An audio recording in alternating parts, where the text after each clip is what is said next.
Boker Tov les filles, j'espère que vous êtes en pleine forme Be'ezrat Hashem. Alors aujourd'hui, avec l'aide d'Akadosh Baruch Hu, ce cours sera dédié à Gisèle Mama Simcha Bat Cécile, qu'elle puisse recouvrir en fait une refoua chez les mains, une achlama meira, et qu'elle puisse profiter de tous ses enfants autour d'elle Be'ezrat Hashem en pleine santé jusqu'à 120 ans.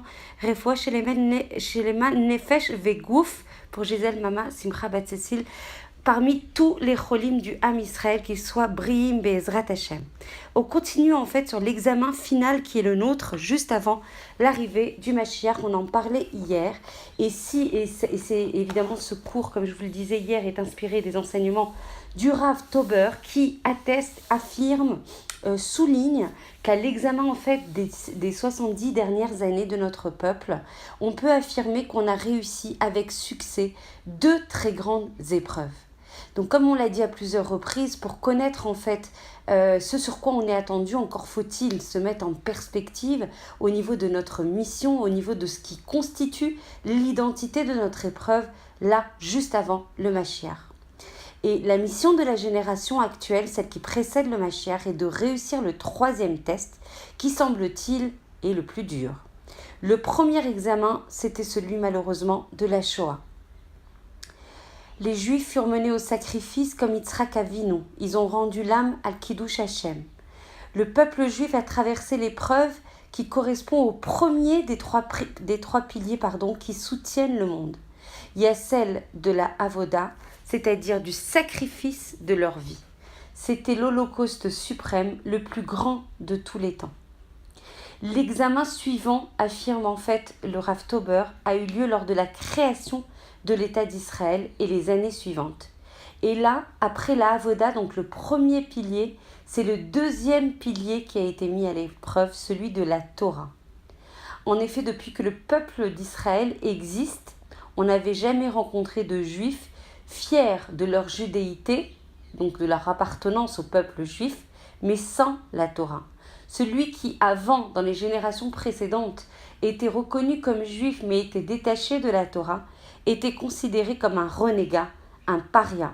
Celui qui voulait s'écarter de la tradition du Ham Israël et abandonner la Torah et les mitzvot, quittait totalement, se déconnectait, sortait complètement du peuple juif. Il se convertissait, il vivait à l'écart de la communauté et devenait étranger à son peuple. Et depuis la création de l'État d'Israël, on voit une génération de juifs qui se lèvent et qui sont fiers d'appartenir au Ham Israël, mais qui sont dénués de toute Torah et de toute pratique de mitzvot. Et là, on en découvre en fait un nouveau genre de juifs, avec un nationalisme comme signe unique de leur stricte judéité. C'est une épreuve amère qui a fait malheureusement de nombreuses victimes. Par contre, les nations du monde, elles, ont applaudi, ont été extrêmement en adhésion avec cette nouvelle définition du juif, ce qui a rendu l'épreuve encore plus difficile, car une bonne partie du peuple a voulu leur ressembler et s'est assimilée en rejetant le joug de la Torah. Mais on peut dire aujourd'hui que cette épreuve a l'air derrière nous à présent, pas complètement, parce qu'il y a quand même beaucoup encore d'assimilation, mais il y a, avec l'aide d'Akadosh Baruch Hu, un noyau très important, de plus en plus important, du Klal Israël, qui a su rester fidèle à Hachem et à sa Torah. On voit de plus en plus de construction de yeshivot, on voit de plus en plus l'institution de Torah, on voit la voix de la Torah, de l'étude de la Torah, qui résonne dans beaucoup de baté midrashot et de baté knessiyot à travers tout Israël et partout aussi à l'extérieur d'Israël. Donc on voit qu'en parallèle, la voie du sionisme est en voie de disparition. L'État lui-même a des fragilités et vacille. Les non-juifs n'ont plus forcément la même considération pour les Israéliens. Les hôteliers les redoutent. Vous savez combien de fois on a vu dans les informations combien les hôteliers redoutent des Israéliens en fait dans leurs hôtels, parce qu'ils ne sauraient pas se conduire convenablement. Et donc, il ne reste pas grand-chose de cette fierté d'être juif sans pour autant appartenir à la Torah, donc à la relation avec l'observation de la Torah et des mitzvot. Et en fait, on doit passer un dernier examen, c'est celui qui nous sollicite aujourd'hui, c'est garder, c'est se battre, c'est porter avec fierté le caractère de fils et de filles d'Israël. Aujourd'hui, il n'y a plus de guerre idéologique contre les religieux. Presque partout, on peut fonder des kolélim, des yeshivot, pratiquer la Torah ouvertement. Même à côté du Kremlin aujourd'hui, on peut pratiquer la Torah. En fait, la confrontation va se passer dans un tout autre domaine. Le monde entier est en train de s'enfoncer dans le mal, dans la bestialité. On n'essaye plus de développer des théories morales, des idéaux. Tous les efforts en fait de toutes les nations se concentrent sur comment vivre mieux, comment vivre de manière plus agréable. Toutes les inventions, aussi fantastiques soient-elles, elles ne visent qu'un but, accéder à tout sans bouger de sa place, sans se fatiguer, comment se nourrir le plus vite possible, comment ménager ses efforts, comment gagner plus d'argent sans trop travailler. Et en fait, cette tendance a provoqué dans notre génération un besoin ultime, un besoin absolu de distraction sans cesse renouvelé. Aujourd'hui, les gens n'ont plus de motivation, ils n'ont pas forcément de sens, de grandeur, d'idéal en fait qui les stimule. On peut tout recevoir sur un plateau d'argent sans trop de fatigue. On est du coup insatisfait, on est frustré, on est désabusé et on va s'échapper en fait vers des plaisirs et des plaisirs, dynamique qui va s'aggraver en fait jour après jour.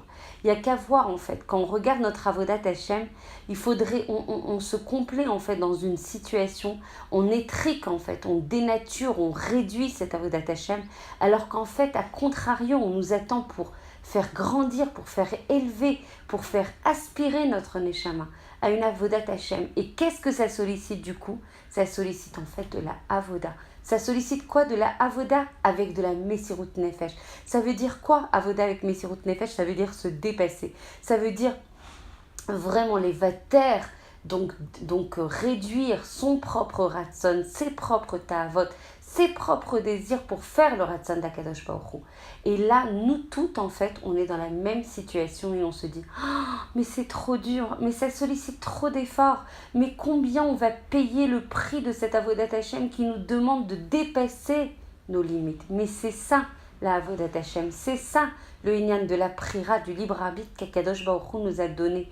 Si on se dépasse pas, si on dépasse pas notre nature, alors où est le mérite? Si de toute façon, ce qu'on fait, c'est dans notre nature. Donc c'est très bien, il y a une partie de la Avodat Hashem qu'on fait parce qu'Akadosh Baruch Hu nous a donné les moyens de la faire avec confort, avec plus de facilité. Mais ce qu'Akadosh Baruch Hu veut, c'est notre cœur. C'est par le désir de notre cœur, par l'amour qu'on lui associe, justement de faire des choses qui nous coûtent. C'est ça la Avoda. Et cette notion de Avoda, mais combien on a du mal à l'accepter, combien on a du mal à se dire mais oui, mais c'est la dafka qu'il faut travailler, c'est la dafka qu'il faut retrousser ses manches, c'est la dafka qu'Akadosh Baruch Hu nous attend, c'est la dafka qu'on doit se réparer et donc par notre réparation, réparer le monde, réparer en fait la shlemout du monde, l'état en fait de non-perfection du monde. On perd du coup notre identité en fait de Ben ou de Bat Israël Meyurad, de Ben ou Bat Israël qui doit se relier en fait à quelque chose qui est au-dessus de la nature. Et du coup on ne sait pas pourquoi on vit, on ne sait pas quelle est notre tachlit, on ne sait pas ce qui est attendu de nous. En fait cette mentalité impure des cultures des nations a pénétré aussi dans le Ham Israël.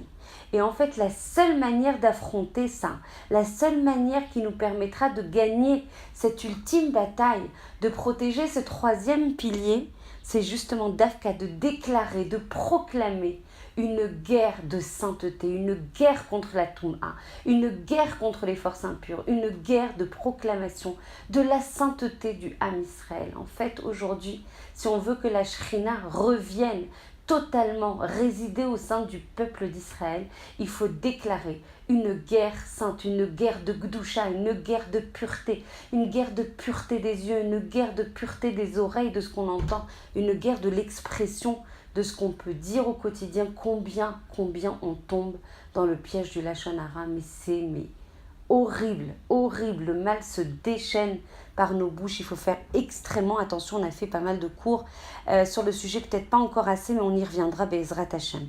On doit reconnaître notre qualité essentielle. On doit reconnaître nos valeurs meyuchadot. On doit réaliser que l'on n'a aucun rapport ni trait commun avec ce qui règne dans la rue, avec ce qui règne dans le monde, avec tous ces mensonges. On est en dehors de ça. Et donc, on doit se développer plus haut.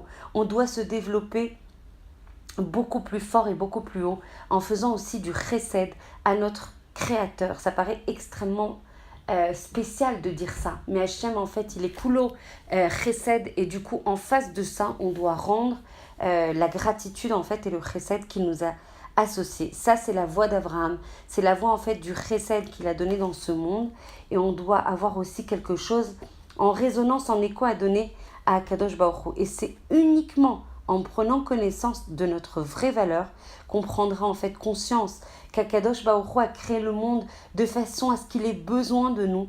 Et c'est comme ça, quand on prendra conscience de notre valeur, qu'on surmontera cette épreuve difficile de notre génération. Ça doit passer d'ailleurs par un cheshbon nefesh pour comprendre d'où viennent ce découragement, d'où vient cette tristesse, d'où viennent ces montées et ces descentes au niveau du nefesh. Et comment ça se fait en fait qu'on a une vision limitée et étriquée de notre capacité à faire. Si on se juge insignifiant, ça prouve alors du coup que nos actes et nos pensées seront aussi insignifiants. Et du coup, on n'aura pas la disposition mentale pour se battre, pour être les associés d'Akadosh Baruch Hu et pour réaliser en fait notre tachlit dans ce monde. On continue Be'ezrat Hashem demain. Je vous embrasse très très fort. J'espère que vous appréciez ces cours. N'hésitez pas à me faire des remontées pour me dire si vous souhaitez qu'on continue, si ces notions vous parlent plus au fur et à mesure en fait des cours sur lesquels on s'investit. Be'ezrat Hashem, encore une fois une demande du fond du cœur avec beaucoup d'émotions. Diffuser les cours de Torah pour éclairer d'autres neshamot, où qu'elles soient, en roule dans tous les pays qui existent. Les technologies le permettent et on ne sait pas. Nous, on doit faire notre ishtadlut. Ne pas penser parce que la personne elle est loin, alors elle ne recevra pas le cours et elle sera insensible. Akadosh Baruch Hu, s'il décide par ce cours ou par d'autres d'ailleurs de réveiller cette neshama, c'est entre ses mains Be'ezrat Hashem. Je vous embrasse très très fort et je vous souhaite une très belle journée.